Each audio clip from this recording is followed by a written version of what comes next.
Si tatay, hinahanap ko po, idol. So dati dito sa po dati nakatira, di ba tayo? Diyan ka ba dati nakatira yung dinaanan tayo kita dati, di ba? Dito tayo sa Minute dito. Ito po, nalala mo ba yung dati na duman ako dito? Yun, ito na po si tatay yun, no, na dati dito siya po dati nakatira mga ka-idol. So ngayon tayo ba't wala na ngayon pa dito? Ano nangyari? Nag-clearing. So saan ngayon nakatira tayo?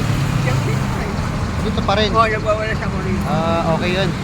Dito pa rin si tatay ko nung nag-cleaning, nag-walis po. So yun lagi na. So bibigyan natin si tatay ng damit. May damit ito wala.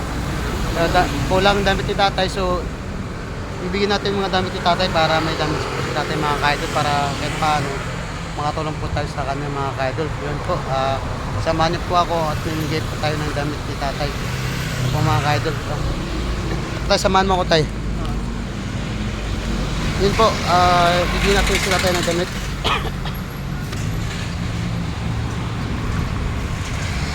Muna yung pagkain ni tatay. Tay, hawakan mo na yung pagkain mo. Meron kang tubig at pagkain binigay ko sa'yo. Magantay lang po tayo. Tapos meron pa tayong yan. Damit na mimigay natin kay tatay. Yun mga ka-idol. Yun po. Ito po yung damit na pamimigay natin kay tatay. Wait lang mga ka-idol ha. So yun. Samahan natin po si tatay ng magandang dasal para maayos ang kanyang pamumuhay dito sa kalsada. Taya, ito bibigay natin po sa iyo para makatulong tayo sa inyo. Taya. Okay po.